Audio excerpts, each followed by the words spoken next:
NJ Spotlight presents its Roundtable series, New Jersey's High School Diploma Under Debate. This program was recorded in Trenton on Friday, October 26, 2012.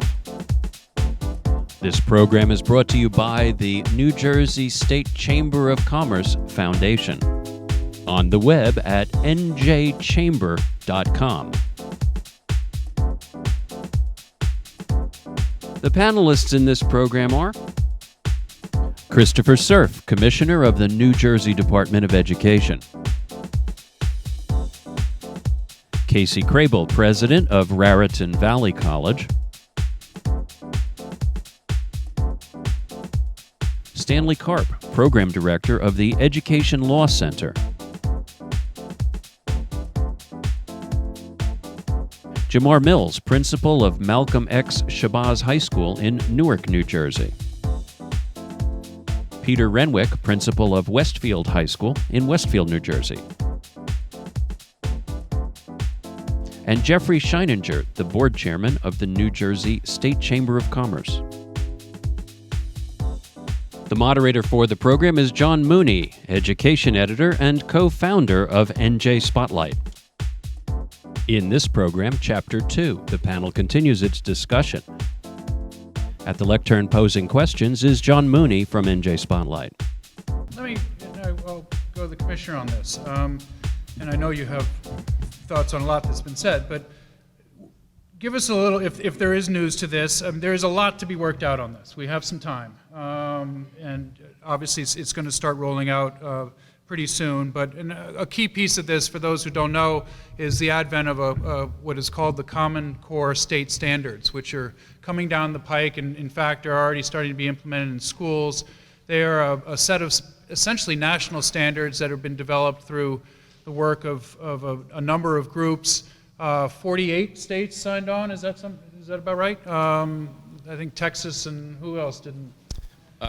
I think we're down to 46. Okay, all right. So there's a few states that haven't signed on, but these are new, essentially national curriculum standards that are coming down the pike and starting to be developed and adjusted to your hometown schools. And with that is going to be a new set in New Jersey, a new set of assessments called the PARCC assessments. PARCC stands for something long. And these tests will be also started to be rolled out in the next couple of years.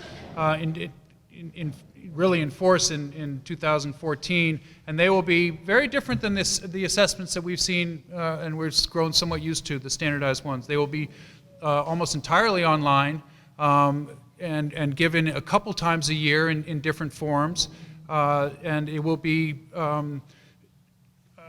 I think in every state, I believe they will be end-of-course assessments, what we're talking about, and it's a very different kind of testing than we've had up to now. So in that sense, New Jersey is adopting these. You'll see I think their first and second recommendations are to adopt them and to follow through on them. But Commissioner Cerf, in terms of deciding on whether these will be required for graduation, how many will be required for graduation, cutoff scores. Obviously, you haven't made final decisions yet, or you haven't shared them with the press. But here's your opportunity. Give us a little update on where the state stands on making these decisions. I will, and in that context, I think I've learned from watching 3 or 4 long debates now, the first thing you do is don't answer the question, make a point, and then you answer the question. So I'm modeling, John. Just and then pivot. Yeah, exactly. So I just want to take on a couple of points that I think are powerful points, but I do have a response to some of them. First of all, on the time frame, and this does actually connect to your question. People say we're moving too fast on this. I think we all share a sense of urgency, but these tests are not going to have consequences in terms of whether you get a diploma or not, the test standing alone, for 7 years, right? So there's a lot of work to be done and a lot of time. That is, the children, I believe currently in the 5th grade, are the first ones for whom the test even might be, or some subset of the test, might be deemed a formal exit requirement. There's a transition period.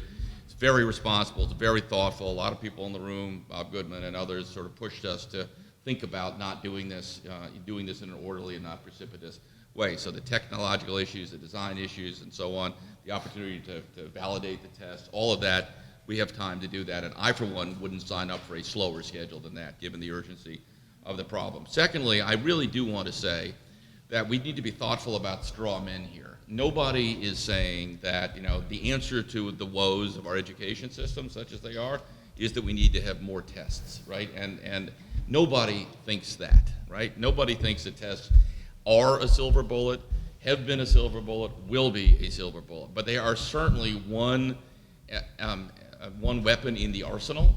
And I guess Stan and I just have, I think, a legitimate and respectful disagreement about whether an accountability system that's based on objective evidence of learning is in fact a driver of change. I believe it is. I believe it deeply that it is. I believe that as a former high school teacher that it is. And I would challenge anybody in this room to take the 4th grade reading test.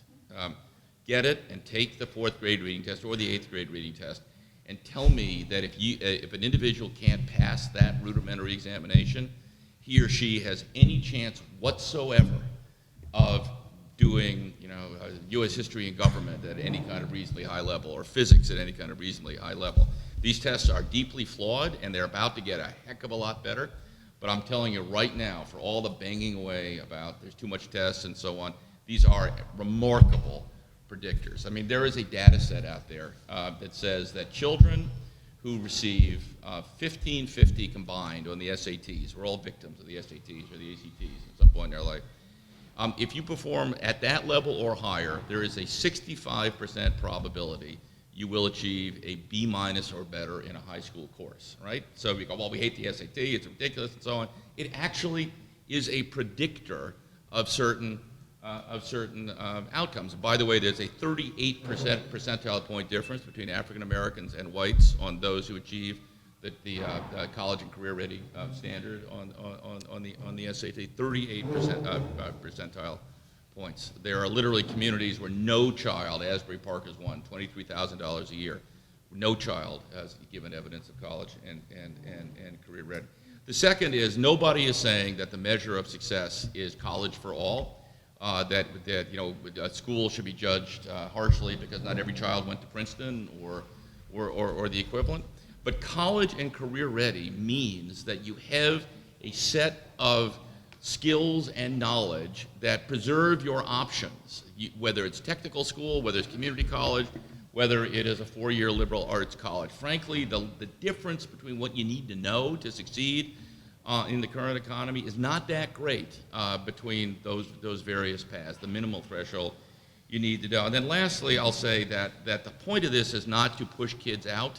The point of this is actually remediation. So a very critical piece of this proposal is when children do not perform well on these end-of-course examinations, we know that in high school, and we can then completely transform their educational experience with targeted remedial education to help those children fill the gaps they didn't demonstrate that they had already filled in the ordinary course. So it actually, frankly, could revolutionize what it means to be a 12th grader in this state once you sort of identify all the things. As for these tests, the PARC assessments are end-of-course examinations, 9th, 10th, and 11th grade in reading and language arts and math. Totally different than anything that's existed before. They are part of a progression of standards from pre-K all the way through high school, where you actually progress towards a capacity to demonstrate skills and knowledge and critical thinking and analytic skills commensurate with college readiness.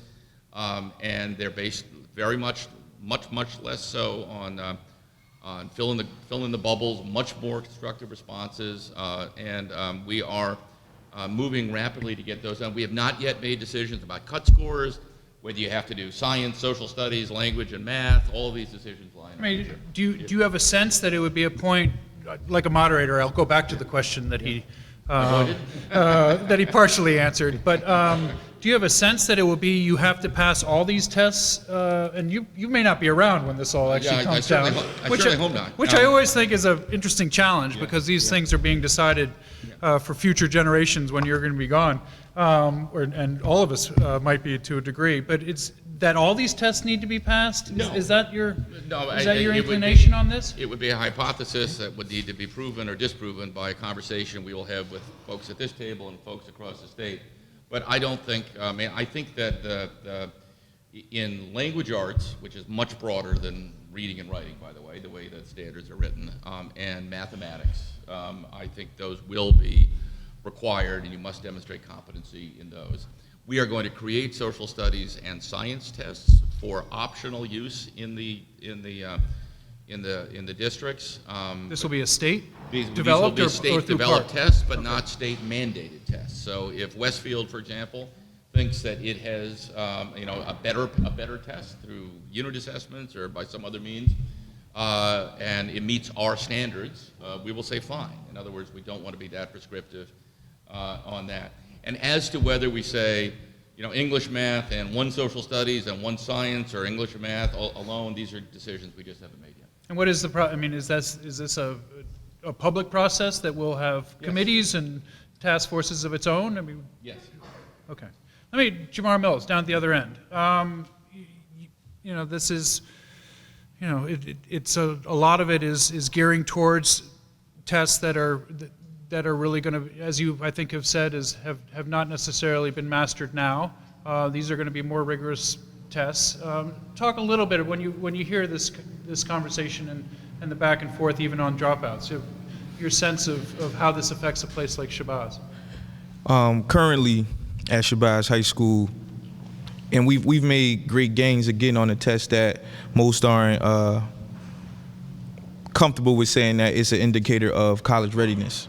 So we've moved from, I believe, 43% to 64%, which was astounding for our school due to the circumstances. Okay, and we've moved from, I believe it was 20-something% to 33% in mathematics, which doesn't sound like much, but coming from a school where we were expected to close, that is a big gain for our children. And now we're introducing two things that I think is going to be very difficult for not just Shabazz High School, but urban districts throughout the country. So for example, the Common Core, that's being introduced. And I like the Common Core. It's very specific. It explains for a teacher who may be completing a standard of exponents, properties of exponents in the Common Core, exactly what they need to hit in order to prepare the child. Whereas the New Jersey standards may give just a brief line and then a point of reference with the CPI. But there is nothing that I have received or I have been able to locate that is approved by the creators of the Common Core that I can utilize as a tool to prepare my children, aside from what's been introduced by the state, which was given to us in August. So we take that as a scenario for children, and then we explain that we're going to begin to issue these assessments, park assessments, which are extremely rigorous and rigorous in a way where a student would typically read a quote from a passage and then describe what it meant. That's the HESPA. Park assessment, let's say for 10th graders, will require a student to get onto a computer, to read two texts, maybe a poem and maybe an excerpt from a text. Greek mythology was one of the ones that I actually saw and read, and they had to analyze both texts and decide and pull key information from it and describe what was the pros and cons, all on a timed test on a computer, where our students may not necessarily have the keyboarding skills necessary to be able to complete the test in a timely fashion. So it's just things like that concern me. I get the sense of urgency. I understand that we need to move to something new if business owners, colleges are saying that our students aren't reaching them prepared. But we need to think about how it's going to affect New Jersey as a whole. I truly believe that when my students are required to take the park assessment and we do decide what the cut score is for math and English, that we're going to be even further behind the 8-ball. We're going to be even further behind the 8-ball. And, my graduation rate for the class is 90%. But my graduation rate for 2011, 2012, you get that high. But those students entered at a class of 250, and they're ending at a class of 196. And there's things along the way and obstacles that they're faced with, whether it may be, and a lot of it is learning barriers. They just don't have the skills and they want out. So now it's about to get even more difficult with the Park assessment. So these are things that just truly concern me from the seat that I sit in, because I think that it's going to get a lot worse before it gets better. I mean, we're dealing with education. We haven't found a cure for exactly what's going on. We have great deficits in math and language arts in urban settings. And now we're going to introduce a new prescription, so to speak. And I think that before we can actually find out if it works or not, that we're really going to hurt ourselves. Peter, you and I talked a little bit about the Common Core starting to be aligned in your own district. And I think you had talked to some faculty members about that as well. What kind of adjustment is it for Westfield High School? We have our supervisors. We have K-12 district supervisors that write curriculum with teachers, and I've reviewed some of those documents, and they're enjoying it. They're enjoying as Gemar said, the very specific, the depth of the standards. The teachers are incorporating them easily into the curriculum and find them to be very prescriptive for the courses. So the Common Core have been very well received. Again, they're rolling out the more specific information and skill-based has also been seen as a great improvement, that it's really looking at, as Gemar identified, a lot of the higher critical thinking, analyzing and synthesizing, as opposed to some of the more, very non-prescriptive sentences about recall. So I think it's gone well, and the teachers are enjoying them. And at this point, we're in 9th grade. I mean, is there actually a... No, it can be within the different... no, but in terms of what you're doing now, are you realigning your curriculum? It can be within a subject matter. 9 to 12? Be, it can be, different languages, different departments, different courses. I'm curious from the college and business community, if you have much knowledge of the Common Core, how that matches up with some of the skills and deficits you've talked about already. Dr. Crable. Well, higher education was very involved in the creation of the Common Core state standards through the American Diploma project. So when you look at the specificity, that really came from protracted discussions between K-12 practitioners and higher ed faculty to make sure that, for example, in English language arts, when you're talking about the ability to read and synthesize, you're talking about literature, but you're also talking about social science, history, informational texts, the ability to draw meaning from those texts and apply them to another situation. So I think from the perspective of higher education, we're fully supportive of the Common Core and anxious for students to have that experience. John, I think what's important to remember is that tests don't stop after school.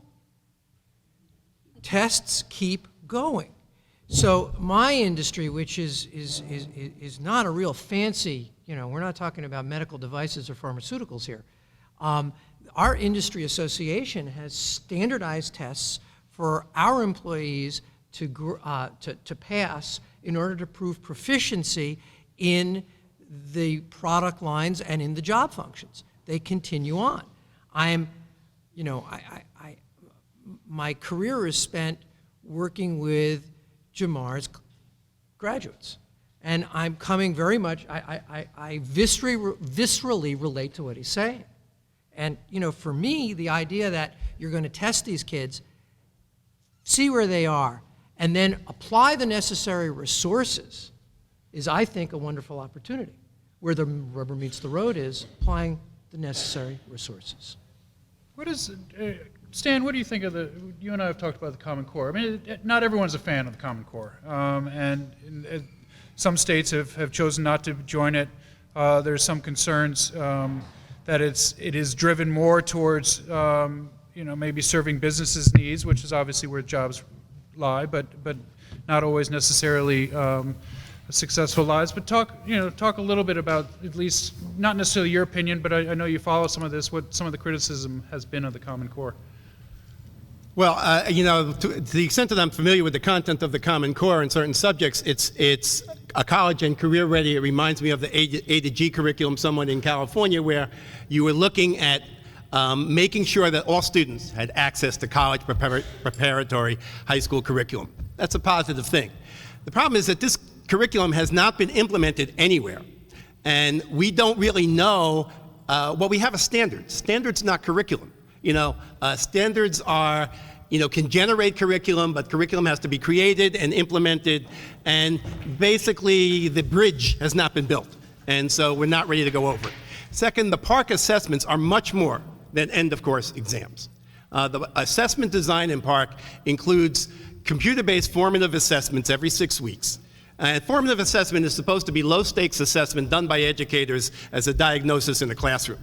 This is going to be standardized and computerized and producing data that's going to be used for teacher and school evaluation even before it's used for high stakes for students. So there is a problem. All assessment conversations should begin with Campbell's Law, which says that the more you attach any significance to a quantitative number that's used to monitor a social process, the more impact and distortion impact it will have on that process.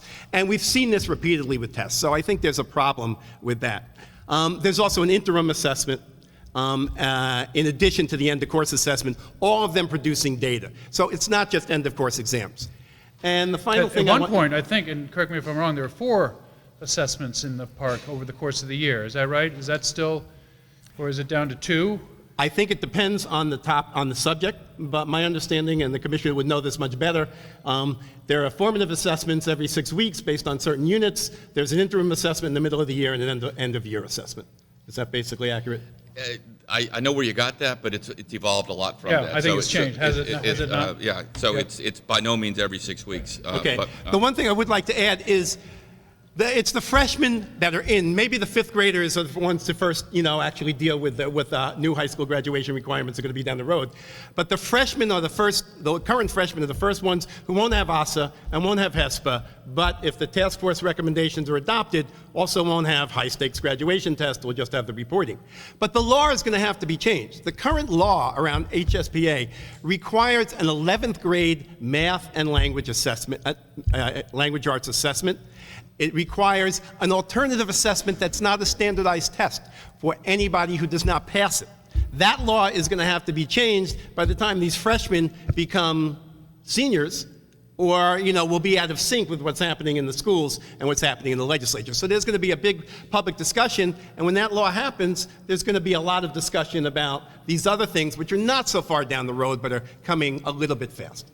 Yeah, I'll let you respond, and I do want to take some questions from folks, so if you have them in terms of index cards, pass them to our folks around, and we're going to have a little bit of interactivity, but I'll let the commissioner finish. I think a very interesting question is, what do we do when we are living in a system that, by I think any measure, is not succeeding for children, and certainly all children, at the level that is required, when the kind of changes we are talking about necessarily involve uncertainty and unproven actions and so on. So a couple times today we've heard that, we just heard that the Common Core is, it's never been executed before. Well, by definition, it's never been executed before because it's new, but we should be very hesitant to implement it because there's no track record for it.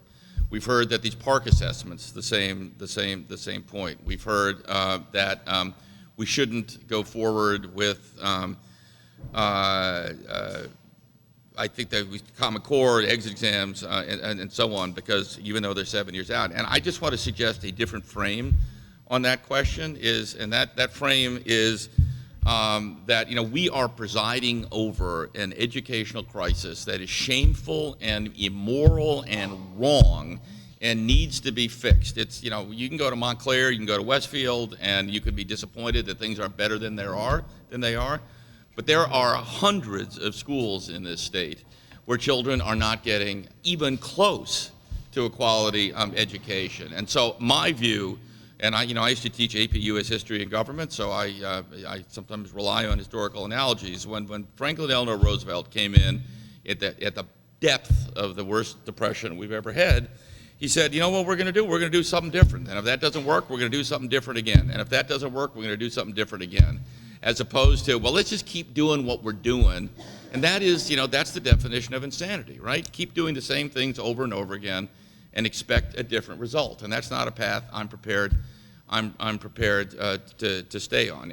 Again, when I was a kid, right, we had something called chapter tests, right? Every Friday or every couple Fridays, we took a test. We did logarithms that week. You did logarithms. You studied the Declaration of Independence. You did so. Tests are not like an invention of the new master class of bureaucrats. We've always had tests, right?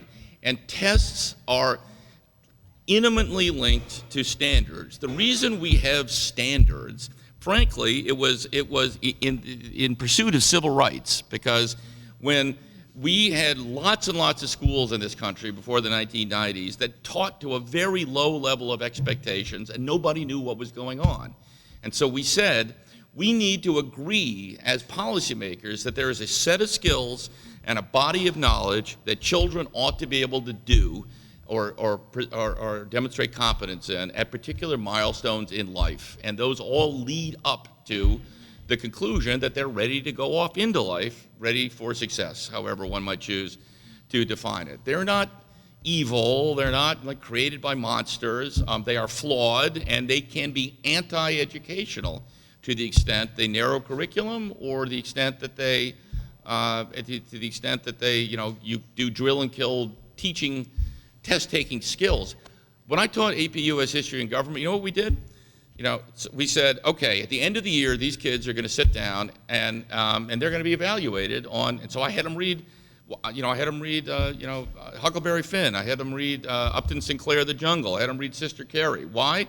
Because the authors of that test said we're going to ask them questions on 3 of these 50 books, right? So was my curriculum narrowed? I guess it was. And I think at the end of the day, the students stood down, they took a test, they had to demonstrate the ability to understand documents, to critique, to integrate different pieces of primary sources, and write a test. Now, when I get into the tests are evil conversation, which I get into a lot, here I go, that is a conversation ender, to say teaching to the test. The question is, are you teaching the content that the tests responsibly evaluate? And that is a very, very different question. For more information on NJ Spotlight programs, visit the website njspotlight.com. We produced this program in the studios of Lubetkin Global Communications in Cherry Hill, New Jersey, on the web at lubetkin.net. For everyone at NJ Spotlight, this is Steve Lubetkin. Thank you for joining us, and take good care. NJ Spotlight, where issues matter.